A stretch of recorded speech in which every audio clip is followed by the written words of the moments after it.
నమస్తే. సామాన్యుడి చేతిలో సామాజిక అస్త్రం నెంబర్ 1 న్యూస్‌కి స్వాగతం. నేను రవీంద్ర. రాష్ట్రంలో విద్యుత్ ఉద్యోగులు వారి సమస్యల పరిష్కారం కోసం గత కొంతకాలంగా ఆందోళన చేస్తున్నారు. శాంతియుత పోరాటం చేస్తున్నారు. అయినా సరే కూటమి ప్రభుత్వం దిగి రావట్ల. వారి ఏవైతే డిమాండ్‌లు ఉన్నాయో, సమస్యలు ఉన్నాయో వాటి పరిష్కారం కోసం ఒక రకమైనటువంటి ప్రణాళిక చేయట్లేదు. దీనికి సంబంధించి మొన్న చలో విజయవాడ పిలుపునిచ్చారు. ఆ కార్యక్రమం విజయవంతమైంది. తర్వాత 15వ తేదీ నుంచి మేము ఆమరణ దీక్షకు పిలుపునిచ్చాం అన్నటువంటి సందర్భంలో కాస్త భయపడింది ప్రభుత్వం. మరి ఆలోచన చేయాల్సినటువంటి ప్రభుత్వంలోని పెద్దలు చర్చల పేరుతో కాలయాపన చేశారు. దానికి సంబంధించి 15వ తారీఖున 2 దఫాలుగా జరిగినటువంటి చర్చల్లో ఒక కీలకమైనటువంటి నిర్ణయం తీసుకోవాలి. ఏదైతే ఉద్యోగులకు సంబంధించినటువంటి డిమాండ్స్ ఉన్నాయో న్యాయబద్ధంగా వారు కోరుతున్నట్టు వాటిని మేము చేస్తాం అనే హామీ మాత్రం ఇవ్వాల. కొన్నిటిని మాత్రమే ఒప్పుకున్నారు. ఇలాంటి సందర్భంలో మేము దీనిని అంగీకరించడం లేదు. దీనికి సంబంధించి మీరు పూర్తి స్థాయిలో మాకు హామీ ఇవ్వాలి. హామీ కాదు, అవి అమలు చేస్తామని లిఖితపూర్వకంగా ఇవ్వాలని చెప్పి ఉద్యోగ సంఘాలకు సంబంధించినటువంటి ప్రతినిధులు డిమాండ్ చేశారు. ఇటువంటి సందర్భంలో కాస్త డిస్టర్బెన్స్ అనేది జరిగింది. చర్చలు ఫెయిల్ అయింది. ఇలాంటి తరుణంలో ప్రధాని రాక కర్నూలు జిల్లాలో దానికి సంబంధించి వారి అభ్యర్థన మేరకే యాజమాన్యం అభ్యర్థన మేరకు వాయిదా వేసుకున్నారు.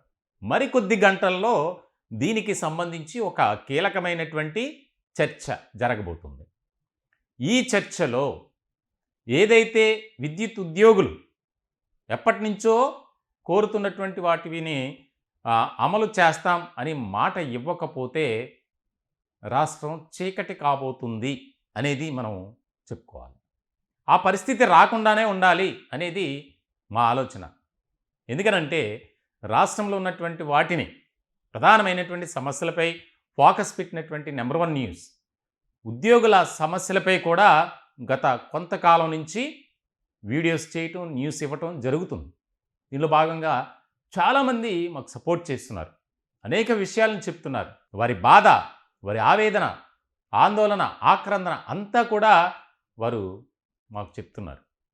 ఇలాంటి సందర్భంలో ముఖ్యమైనటువంటి అంశం ఏంటంటే మరికొద్ది సేపట్లో జరగబోయేటువంటి ఆ చర్చల్లో ఏదైతే ప్రధానమైనటువంటి డిమాండ్స్ ఉన్నాయో ముఖ్యంగా జీతాల పెంపుకు సంబంధించి, ఉద్యోగ భద్రతకు సంబంధించి, కాంట్రాక్ట్ ఉద్యోగులను రెగ్యులరైజ్ చేయాలని, అలాగే లైన్మెన్లకు సంబంధించినటువంటి పోస్టుల విషయంలో నోటిఫికేషన్ విడుదల చేయాలి.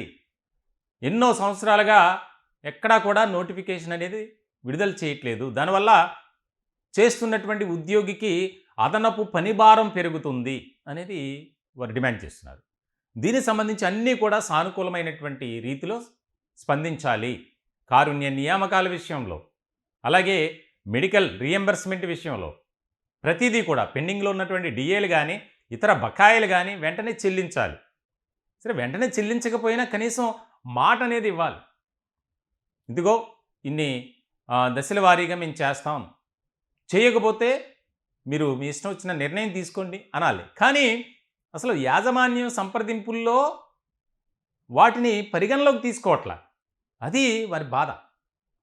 దీనికి సంబంధించి చర్చల్లో పాల్గొన్నటువంటి కొంతమంది జేఏసీ నేతలు వారితో నిత్యం కాంటాక్ట్లో ఉన్నాం మేము.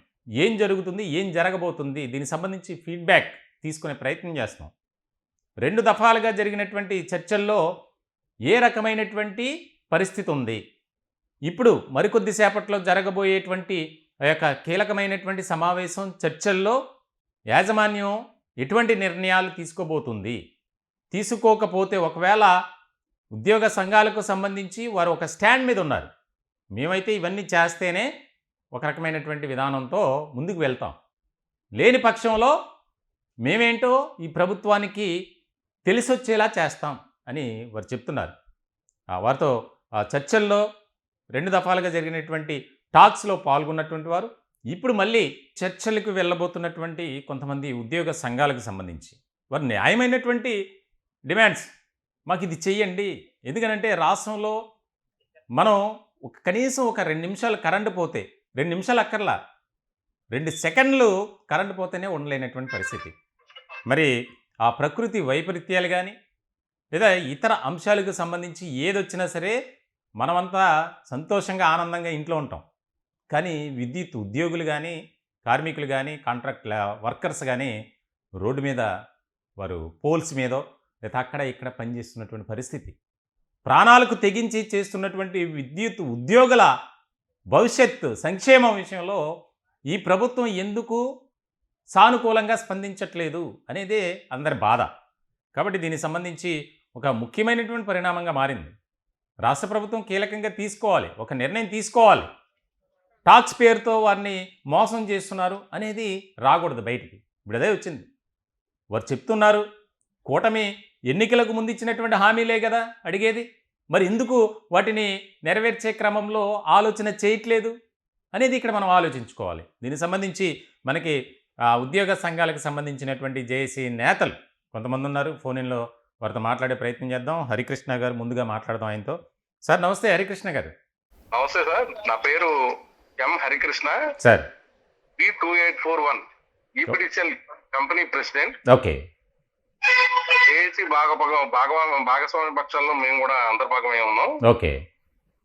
మేము ముఖ్యంగా ఏదైతే ఇప్పుడు ఒక జేఏసీగా విద్యుత్ జేఏసీగా ఏర్పడిందో ఆ జేఏసీ నుండి కాంట్రాక్ట్ కార్మికులు ఏదైతే వాళ్ళు చిరకాలంగా అంటే దాదాపుగా 30 సంవత్సరాల పైబడి విద్యుత్ కాంట్రాక్ట్ కార్మికుల్ని రెగ్యులరైజ్ చేయాలి, అలాగే సంస్థలో విలీనం చేసుకోవాలి,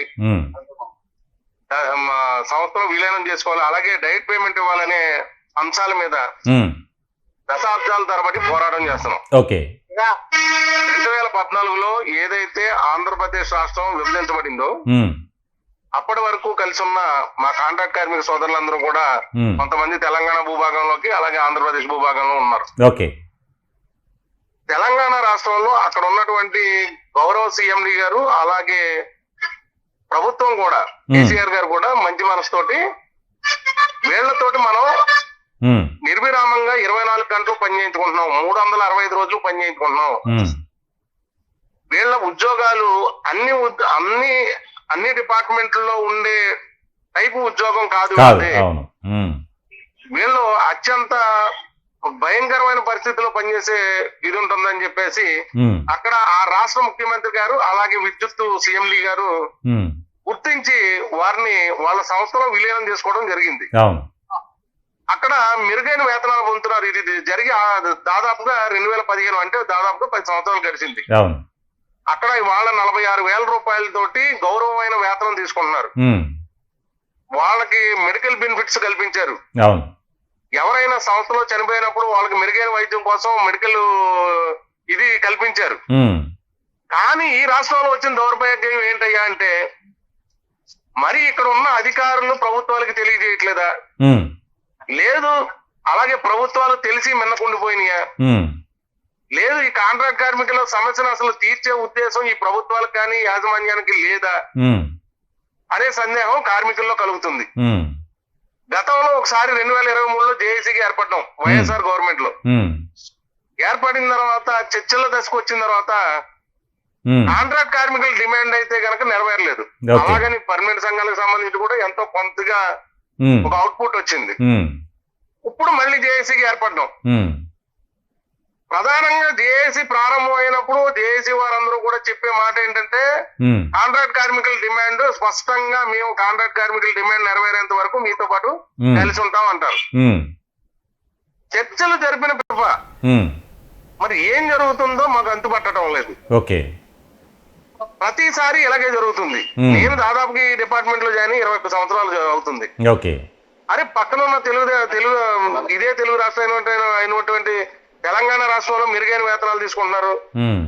మేము ఇక్కడ కాంట్రాక్ట్ కార్మికులుగా మా బాధలు చెప్తున్నాం అంతే. దీన్ని కొంతమంది అతిగా ఊహించుకున్నారు. మాకు ఎవరి మీద వ్యక్తిగత ద్వేషాలు గాని ఏదో మేము పార్టీకో లేకపోతే ఒక సంస్థలో ఎఫిలియేటెడ్ అయిన వాళ్ళు కాదు. ఇది మా ఆకలి, మా కడుపు మంట, మా ఆకలి మంట. మేము దశాబ్దాల తరబడి ఈ సంస్థలో పనిచేస్తూ మేము ప్రభుత్వానికి యాజమాన్యానికి కొన్ని వందల సార్లు విన్నవించుకున్నాం. అయ్యా, ఇక్కడ మూడో పార్టీ కాంట్రాక్ట్ విధానం వల్ల కార్మికులు నష్టపోతున్నారు.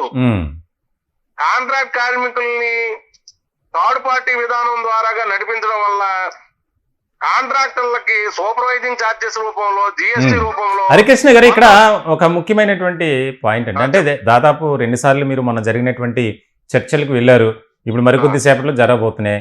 ఆ 2 దఫాలుగా జరిగినటువంటి చర్చల్లో ఒక క్లారిటీ రాలేదు. ఎందుకని క్లారిటీ రాలేదు?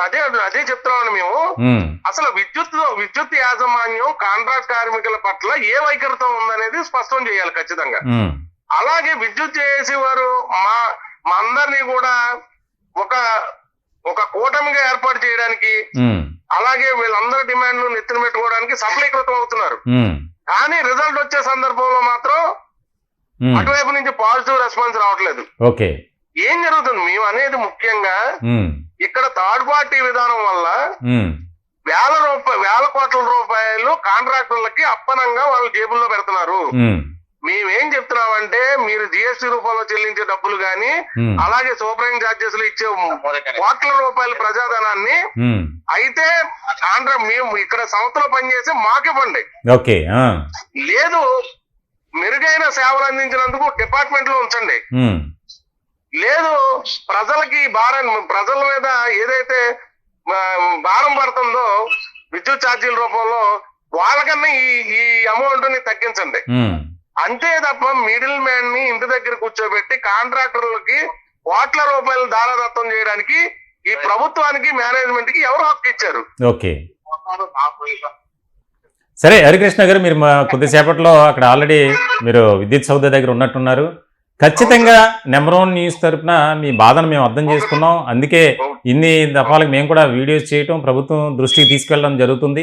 ఈసారైనా సరే ఖచ్చితంగా మీకు న్యాయం జరగాలి, జరుగుతుందనే మేము కూడా భావిస్తున్నాం. ఎందుకంటే ఒక్క మాట సార్, ఈ సందర్భంగా ఏదైతే రాష్ట్ర వ్యాప్తంగా ఉన్న 26,500 మంది కాంట్రాక్ట్ కార్మికుల కుటుంబాల తరఫున, అలాగే విద్యుత్ డిపార్ట్మెంట్ లో పనిచేసే పర్మనెంట్ సంఘాలకు సంబంధించి కార్మికుల తరఫున దాదాపుగా 70,000 మంది కార్మికుల తరఫున మీ TV1 యాజమాన్యానికి మనస్ఫూర్తిగా మీకు అభినందనలు తెలియజేసుకుంటున్నాం సార్. మా తరపు నుంచి ఒకే ఒక్క రిక్వెస్ట్, ఏమైనా అవకాశం ఉంటే కనుక ఈ కూటమి ప్రభుత్వానికి, ముఖ్యంగా పవన్ కళ్యాణ్ గారికి, అలాగే లోకేష్ గారికి, చంద్రబాబు నాయుడు గారికి, మా డిమాండ్ వాళ్ళ వరకు చేరుతుందో లేదో మాకు అనుమానంగా ఉంది.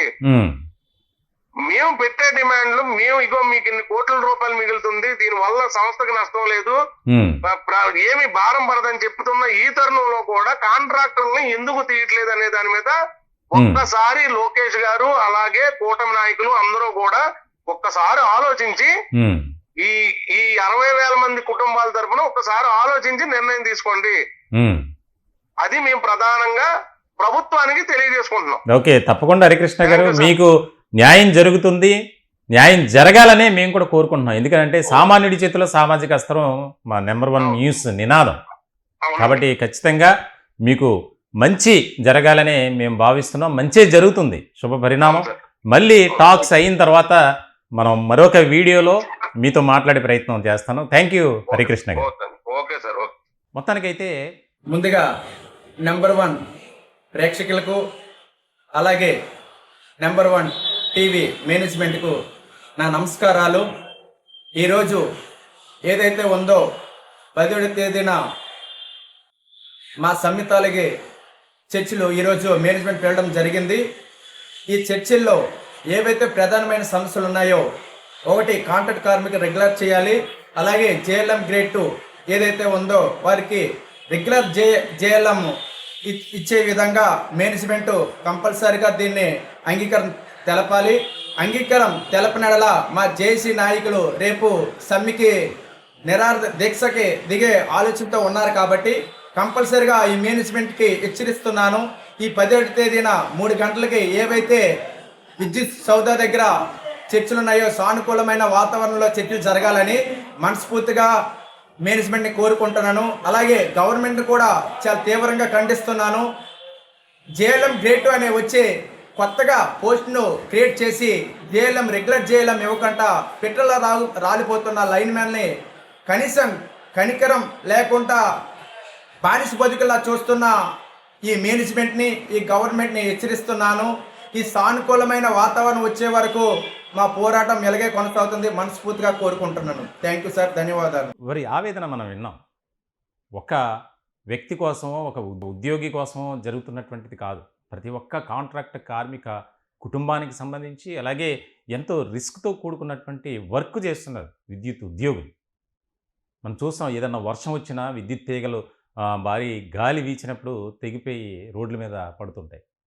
వారు మనం ఎన్నో తిట్టుకుంటాం, ఏంటి కరెంట్ ఎప్పుడు వస్తుంది, చిరాకు అది ఇది అని చెప్పి.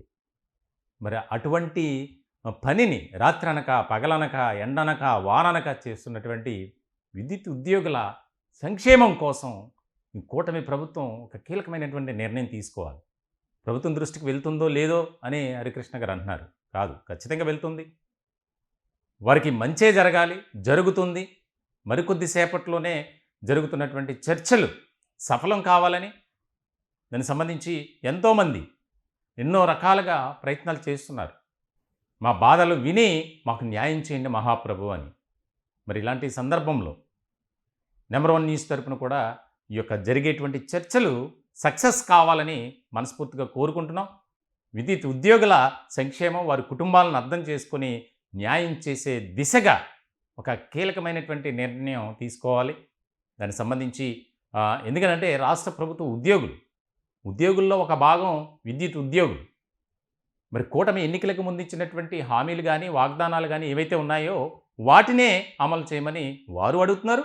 వారి తరపున మేము ఒక బాధ్యత కలిగినటువంటి మీడియాగా మేము కూడా రిక్వెస్ట్ చేస్తున్నాం. ఈ టాపిక్పై మీ యొక్క విలువైనటువంటి అభిప్రాయాలు కామెంట్ రూపంలో తెలియజేయండి. దయచేసి మా ఛానల్ని సబ్స్క్రైబ్ చేసుకోండి. Thank you.